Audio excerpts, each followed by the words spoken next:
warahmatullahi wabarakatuh. Ini season kedua ya, aku mau tanya-tanya part 2. Part 2 aku mau tanya-tanya kakak ipar. Tadi kan yang video part 1 itu tanya-tanya yang awal-awal datang ke Hong Kong kan. Nah ini dia setelah pulang ke Indonesia itu bagaimana dan kenapa dia harus balik lagi ke Hong Kong. Yuk aku tanya-tanya yuk. Halo kakak ipar, ini kakak ipar guys. Jumpa lagi ya di video aku yang part 2 ya. Nah, aku mau tanya kenapa harus balik ke Hong Kong lagi? Gimana sih perjalanannya waktu sudah nikah dan punya anak kok harus balik lagi ke Hong Kong? Apa sih motivasinya untuk masuk dan apa tujuannya dan mau apa gitu loh? mungkin semua teman-teman saya rasa hampir sama seperti saya, walaupun agak sedikit berbeda ya, pasti masalah ekonomi. Kebanyakan seperti itu yang saya jumpai ya teman-teman. Karena saya juga lama di PT juga ada teman-teman yang kita berbagi cerita pengalaman apa visi misi mereka masuk ke Hong Kong ya, paling besar itu masalah ekonomi.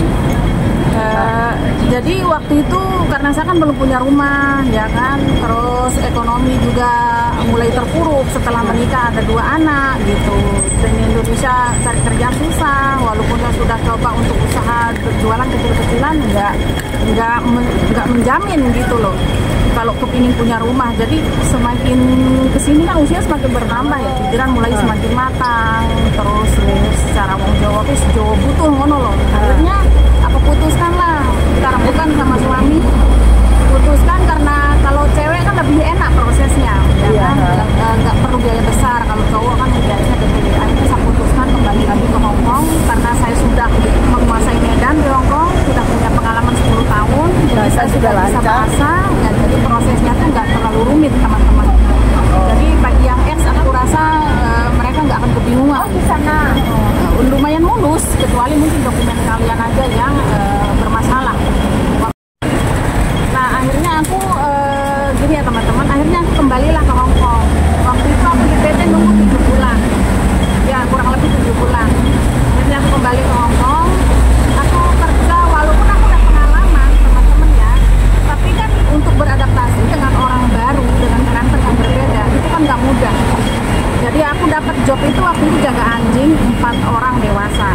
Nah ternyata setelah aku sampai di rumah majikan waktu itu di bulan Oktober kalau nggak salah, Oktober November di tahun 2012 November kalau nggak salah. Itu majikannya orang kaya. Oh iya, aku mau tanya waktu Kak Sasa itu datang ke sini itu anaknya umur berapa ya? Itu kan 2. Itu berapa ya umurnya waktu itu? Waktu itu karena saya nekat ya teman-teman. Anakku yang pertama itu umur 2 tahun, yang kecil itu baru umur 7 bulan. Aku nekat tak tinggal 7 bulan. Berarti masih menyusui ya? Masih. Dan entah kenapa mungkin Tuhan sudah merancangnya begitu, anakku secara otomatis nggak mau nyusu lagi. Jadi dia berhenti sendiri nyusu dan saya ganti susu formula. Kalau anakku waktu itu aku pisah. Ya, anakku nggak perlu saya pisah, dia udah memisah dirinya sendiri. Alhamdulillah ya dipermudah ya. Ya mungkin dia tahu, dia tahu lah di Indonesia susah itu mungkin ya. Karena aku sendiri rumah masih mepeng sama mertua, nggak punya rumah kan. Jadi kepingin punya rumah sendiri, ngerasakan rumah tangga yang itu seperti apa kalau cuma sama suami anak-anak gitu. Nggak mau ngerepoti orang tua lah. Dia itu motivasi aku ya guys, karena dia punya rumah, aku belum punya rumah selama di Hong Kong. Jadi aku sekarang ingin punya rumah dan alhamdulillah punya rumah. Nah terus majikannya yang dulu kan kaya tuh, Kak Sa sering ngasih baju branded ke aku, sepatu branded. Lah kenapa kok ditinggalin? Nah di situ tuh aku sebenarnya suka sama majikan ini, tipe karakternya itu aku suka, cocok sebenarnya karena dia orangnya royal ya. Cuman yang membuat aku kurang cocok itu gimana ya, dia selalu mengundang teman-temannya untuk party ke rumah karena dia memiliki komunitas anjing. Jadi temennya yang datang 13-16 orang tiap hari ya itu ya? Seminggu 3 kali sampai 4 kali dan mereka kadang-kadang nginep. Nah jadi kan aku nggak boleh tidur sebelum mereka selesai main judi sambil minum-minum sambil aku kan masak gitu. Tidurku jam 1, jam 2 dan itu yang bikin aku gampang sakit waktu itu. Jadi setiap bulan karena malam kan kerjanya. Jam 6 saya harus bangun kan anaknya sekolah. Oh ada anak? Ada anak waktu itu. Jadi anak ini ya harus bangun pagi, saya bangunin buat sarapan gitu kan. Akhirnya aku, karena anak di sini nih guys, kalian harus tahu ya, walaupun mereka SMP, SMA, nggak semandiri orang-orang di Indonesia. Anak-anak di sini itu karena mereka terbiasa diladeni punya pembantu. Mayoritas orang Hongkong kan punya pembantu, yang ekonomi menengah ke atas tuh pasti punya pembantu. Paling yang ekonomi menengah ke bawah itu yang itu aja mereka rata-rata punya, tapi nggak semuanya ya yang ekonomi menengah ke bawah. Akhirnya aku putuskan untuk meninggalkan itu di situ. Aku sering sakit-sakitan karena aku kurang istirahat. Akhirnya saya break, saya kerja di sana 9 bulan. Saya pindah job, akhirnya dapat job jaga mbah waktu itu. Jaga mbah ini 4 bulan setengah, mbahnya mati gitu loh. Waktu itu sangat tahu ceritanya, mbahnya itu jadi apa kayak apa menghantui kayak gitu loh guys. Sampai aku nggak berani tidur di rumah karena kan aku di rumah itu cuma sama mbahnya berdua ya. Nah waktu itu mbahnya itu waktu itu umur berapa ya? Mbahnya umur 84 kalau nggak salah. Jadi mbahnya ini stroke, dia buta, dia bisu, dia tidur di ranjang. Jadi dia pokoknya gantiin pempas lah. Jadi dia berak, dia kencing itu di atas ranjang itu. Jadi aku mandi setiap hari pakai kursi roda, tak diajak masuk kamar mandi gitu loh. Itu aku jaga 4 bulan setengah, dia meninggal guys. Nah yang nggak bisa aku lupa sampai detik ini, sampai sekarang ini, sakaratul mautnya tuh di depan mataku. Dan itu terjadi saat maghrib sekitar jam 40-an menit. Nah, majikanku nggak tahu. Akhirnya loh kok mbahnya seperti ini, napasnya udah kembang kempis. Akhirnya aku telepon ambulan, aku ngomong ke rumah sakit soalnya kan tahu ini memang ada kebakaran, sakit udah dikasih tahu kalau ada apa-apa telepon ini. Akhirnya aku telepon ambulan. Setelah aku telepon ambulan, aku telepon majikanku, posisi mbahnya ini udah parah gitu. Kamu segera datang. Akhirnya ambulannya datang, majikanku langsung jatuh rumah sakit. Akhirnya kita ketemu di sana, ternyata mbahnya itu sebelum di rumah sakit udah meninggal. Dia udah meninggal di rumah ternyata. Nah itu yang bikin aku tiap malam nggak bisa tidur karena di rumah aku sendiri. Jadi aku lihat kursi rodanya, tongkatnya tiap hari itu. Waduh aku nggak berani tidur guys. Aku akhirnya keluar apa ke masjid Wansai, tapi kan nggak boleh tidur di masjid. Jadi aku orang Hongkong kan nggak percaya ya ada hantu atau apa ya. Tapi kan aku melihatnya nyata dengan mata kepala sendiri. Waktu itu apa yang terjadi ya? Nah yang aku lihat itu waktu itu sosok perempuan, karena di sebelah rumah majikan itu kan tokong Cina, tempat sembayangan ya, Cina.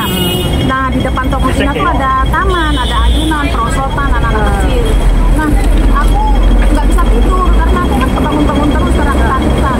Aku buka jendela, aku lihat di situ ada perempuan, rambutnya panjang, kakinya tuh nggak nyentuh lantai, jalan pakai jubah warna putih. Loh mana kakinya? Aku gitu kan, aku kan ketakutan. Lainnya terus tambah merinding, sekujur tubuhku keringat, basah, dingin.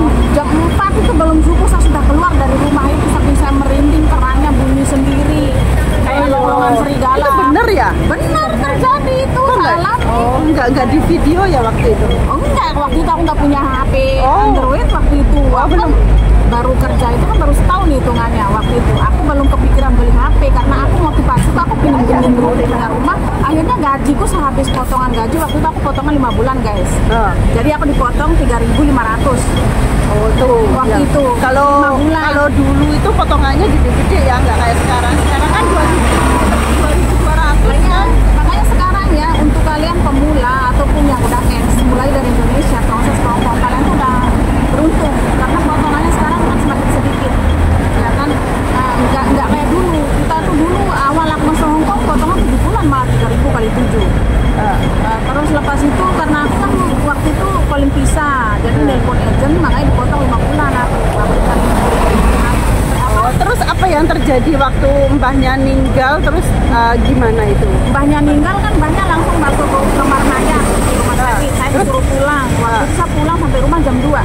Saya nggak bisa tidur sampai pagi. Saya lihat perempuan pakai jubah, kakinya itu. Terus tidurnya di mana? Tidurnya itu aku ya di tempat aku tidur biasa sama mbahnya. Dan dan aku lihat ada di Enggak, situ ada setelah ada kelihatan hantu itu terus emang berani tidur sendiri? Nggak berani, saya cuma melek, baca Yasin, baca ayat kursi sebisa aku. Akhirnya aku jam 4 keluar dari rumah, karena aku keluar malam-malam kemana. Jam 4 aku keluar dari rumah itu dalam posisi keadaan merinding sekujur tubuh. Saya duduk di laut loh, pinggir laut. Laut mana itu? Di laut di Hong Kong Liu, di Septong Sui itu kan. Oh, setahu saya ya aku tahu. Sebelah terminal Benteng ada. Di situ aku duduk. Oh, di laut kan ngeri juga sih. Iya, karena aku nggak ada tujuan, aku lihat kiri kanan toko belum ada yang buka, masih sepi. Saya duduk di pinggir laut, posisinya waktu itu musim dingin guys. Bayangkan kalian, musim dingin duduk di pinggir laut, posisi angin kenceng. Wah, udah di situ aku sampai pagi sekitar jam 7 baru aku pergi ke toko Indonesia cari makan, terus aku duduk di masjid, pergi ke masjid saya nggak berani pulang ke rumah aku. Sampai malam? Itu dicari majikanku jam 11, jam 11 malam? 11 siang. Kamu di mana? Kok rumah kosong? Aku datang ke sini kamu nggak ada gitu. Aku kan dimarah, soalnya aku bilang udah kamu keluarin aja saya, kamu nggak usah perlu kasih saya gaji sebulan. Saya ketakutan di situ, tiap malam itu saya selalu mendengar suara-suara aneh. Ya itu malah nggak ada, mereka nggak percaya. Nggak percaya orang. Karena dia nggak mau kasih saya gaji sebulan, nggak bisa keluar. Akhirnya saya di situ sampai benar-benar tunggu sampai mbaknya dibakar baru kamu keluar. Jadi saya dibawa ke kamar mayat di mana mbaknya itu disimpan guys. Mbaknya itu. Berarti sampean lihat apa mbahnya dibakar ya? Ya, saya nganter sampai dibakar. Jadi waktu itu mbahnya kan mau dibakar, saya dibawa ke kamar tempat penyimpanan mayat yang nunggu akhirnya pembakaran di Koiripe kan. Pengalaman terhoror ya? Horor itu selama aku di Hong Kong. Aku juga ada pengalaman terhoror. Itu kamu share aja juga siapa tahu nanti yang jaga mbah, jadi mereka tahu ya kalau Nah, aku pernah jaga mbah itu, mbah cowok juga meninggal kayak gitu. Iya memang. Aku tidurnya kan di sofa, terus di depannya tuh ditaruh dupa-dupa kayak gitu kan. Otomatis ya kalau dia kencing kalau apa dia, aku tahu denger gitu loh. Lah iya makanya aku disuruh bakar menyan, bakar apa itu yang kertas-kertas Iya, itu, sepatu lah, baju lah itu kon bobo sawah bobo gitu, suruh sambil ngomong. Jadi kan ngeri, terus suara mami ho itu kayak suara Buddha itu loh, mbak mantra mereka. Waduh tambah merinding aku, malam nggak bisa pulang, nggak bisa tidur, aku pasti tidur di rumah sebelah rumah majikanku itu. Mbaknya itu kebetulan dia jaga mbak. Nah aku nurut lah tidur di situ, jadi nunggu majikannya dia tuh pulang ke rumahnya sendiri, aku baru dimasukin di situ. Pasti aku dimasukin jam 1 jam 2 guys. Wah. Aku nggak berani tidur di tempat mbakku karena Terus akhirnya pulang ke Indonesia atau cari majikan lagi? Cari majikan lagi, dan aku dapat yang sekarang ini. Ini sekarang kan aku sudah 10 tahun lebih ya, mau hampir 11 tahun majikan yang ini. Wah, ini satu majikan tuh 11 tahun ya? Ya, satu majikan ini Satu majikan 11 tahun guys. Tahun depan kok bisa betah kayak gitu, kenapa ya? Karena majikanku yang ini kan dia orang kerja dari pagi sampai malam ya. Setengah 8 dia pergi ke kantor, pulang setengah 8. Jadi di rumah aku sendiri, aku hanya jobnya tuh bersih-bersih, masak, ke pasar, sama nyuci mobil. Jadi aku bisa bekerja di situ. Nggak ditunggu lah gitu. Nah kalau masalah kerjaan kan semuanya sama aja lah guys. Dimanapun kalian kerjaan pasti kerja itu ya nyapu, ngepel, masak, ke pasar seperti itu. Kecuali untuk kalian tuh punya job spesial yaitu jaga anak atau jaga mbah ya, atau apalagi anak yang punya kebutuhan autis, khusus. anak-anak autis gitu, anak-anak idiot itu pasti khusus, itu lebih berat, pasti lebih berat. Jadi kalian kalau dapat job itu yang di PT ya, yang di Indonesia yang nonton video ini, kalian persiapkan mental karena itu ujiannya berat loh sampai sini. Kalian jangan sampai karena banyak juga yang tiba-tiba 3 bulan nggak kuat nge-break mereka. Ini anak-anak yang baru nih yang saya lihat di videonya Miss Yuni ya, banyak yang 2 bulan, 3 bulan, bahkan seminggu mereka nge-break karena nggak siap mental. Yang mereka tonton itu yang di luar negeri enaknya, tidak seindah foto profil di Facebook loh guys. Sampai sini itu perjuangannya luar biasa berat loh. Nah, ini mbah-mbahnya Hongkong, kamu tanya, kalian tanya ya yang sudah lama. Aku kan perjuangannya itu panjang sekali. Oh iya, hasil apa yang sudah diraih ya selama kerja di Hongkong? Dapat apa aja? Selama 10 tahun yang lalu itu aku karena belum nikah ya, jadi semua untuk keluarga lah. Nah, setelah yang aku menikah ini kembali di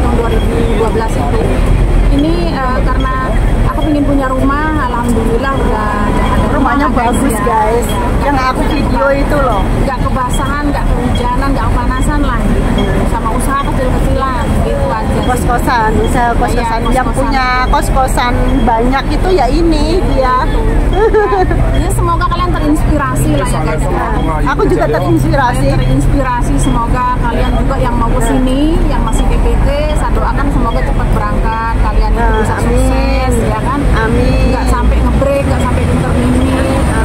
Yang penting sampai kalian semangat, punya niat, benar-benar ini merawat. Ya kalau cuma apa orang di sini kan keras-keras, kalau cuma dimarahin atau apa nggak usah diambil hati. Memang Khususnya yang apa yang potongan ya. ya. Karena kalau masih potongan itu Karena emang masa berat. Kak. awal 3 bulan sampai setahun tuh masih adaptasi guys. Aku aja yang puluhan tahun di sini masih adaptasi. Masih adaptasi. Kalau kalian pindah majikan, walaupun kalian di sini udah 30 tahun, kalian pindah majikan yang baru, kalian adaptasi lagi. Karena Ya. setiap orang itu karakternya berbeda, gitu loh. Walaupun Iya. kerjaannya sama, tapi karakternya beda, kesukaannya beda. Beda. Gitu loh. Majikan satu sama yang lain itu beda. Yang ini suka Jadi ini. kita harus jeli dalam memandang itu. Jangan disamakan. Gitu. Kalau kalian pintar mengambil hati majikan, kalian punya nilai plus, mungkin kalian bisa bahasa Inggris, bahasa Kantonis, itu menjadi nilai plus ya. Kalian punya pengalaman udah jaga anak, jaga orang tua, ya, Bisa rajin, bisa bersih. itu kalian nilai punya plus. inisiatif tinggi itu Dan nilai gaji plus. kan gajinya juga lumayan, bisa di apa itu bisa ditawar. Bisa negosiasi Nego, gaji kalian kalau kalian memiliki nilai plus dalam diri kalian. Karena apa ya, kualitas itu pun tidak membohongi harga gitu loh. Pasti kalian bisa mendapat gaji yang lebih tinggi. Karena sekarang banyak tuh majikan yang berani membayar di atas standar gaji pokok asal dia punya kualitas.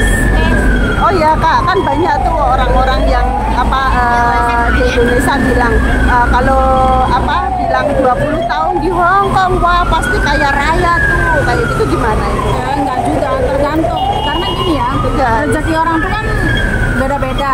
Ada orang yang nggak usah 10 tahun, 20 tahun, 5 tahun aja kalau dia pintar mengatur keuangan, terus uang mereka itu mereka kembangkan di Indonesia, mereka jauh lebih kaya daripada yang 30 tahun di Hong Kong. Ada Rezeki loh yang orang- 30 tahun nggak malah dapat utang buahnya tuh ada di sini. Karena di sini guys, kalian mau belanja itu di sini dunia fashion luar biasa. Kalian mau beli apa aja di sini banyak. Tiap bulan kalian dapat uang. Kalau kalian nggak bisa memanage, kalian pakai di sini, gaji kalian sebulan itu hanya biaya parkir mobil majikan. Betul. Tapi kalau kalian pakai di Indonesia itu sangat beragam gaji kalian. Kita hitunglah sekarang gaji 9.500.000 ya. Kalian tabung 3 juta aja tiap bulan, 2 tahun itu udah lumayan. 2 tahun udah lumayan, kalian bisa buat beli tanah gitu. Lah tapi kalau untuk 2 tahun kalian ingin punya rumah, mungkin kalau di agak kota ya, rumah mereka di Indonesia mungkin harga tanah lebih mahal. Walaupun harga tanah dia punya tanah sendiri, warisan orang tua, mungkin harga bangunan nggak mencukupi kalau gaji 2 tahun ya. Paling nggak kalian 4 atau 6 tahun lah kalau untuk bikin rumah. Ini pengalamanku ya guys ya. Aku kerja 6 tahun baru bisa bikin rumah gitu. Untuk memulai apa bangun rumah itu kita butuh modal berapa sih? Kalau rumah itu nggak bisa dipastikan, tergantung ukuran rumah kalian itu berapa, luasnya ya kan, luas lebarnya berapa, dan kalian rumah itu mintanya kan ke rumah itu sama apa namanya, rumah itu sama seperti baju lah, kalian mau pakai yang mahal atau yang murah bahannya.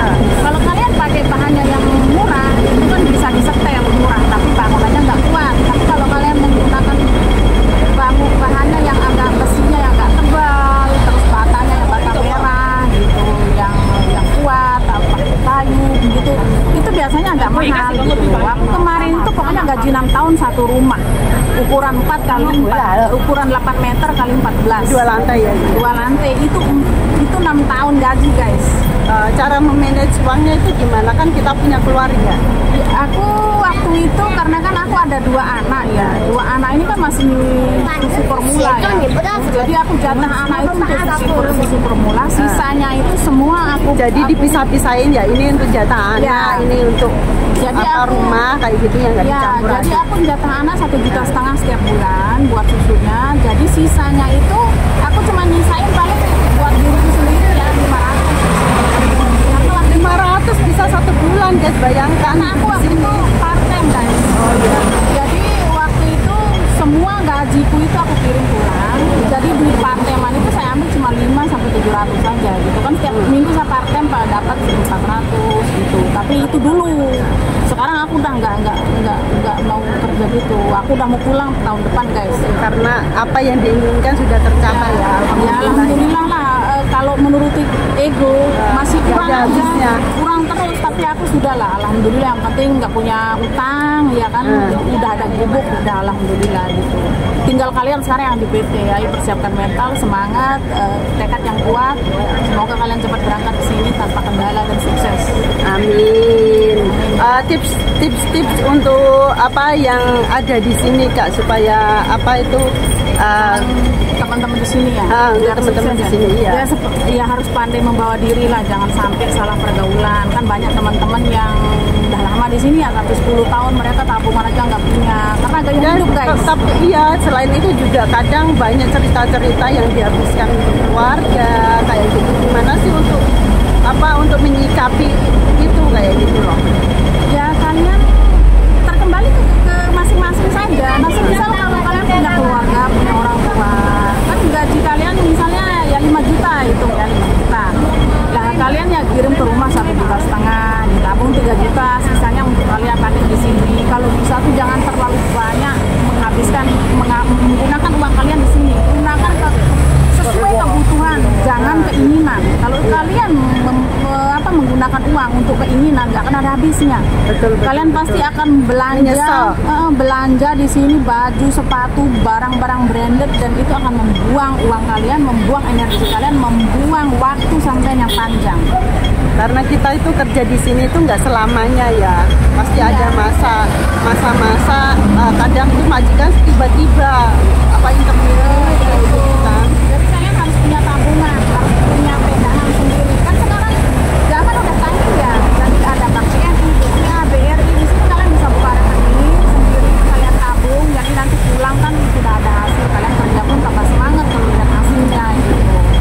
Sekian dulu guys, wawancara aku sama kakak ipar, lebar, panjang, sama luas ya. Semoga bermanfaat ya dan bermotivasi. Sekian dulu, bye bye, terima kasih.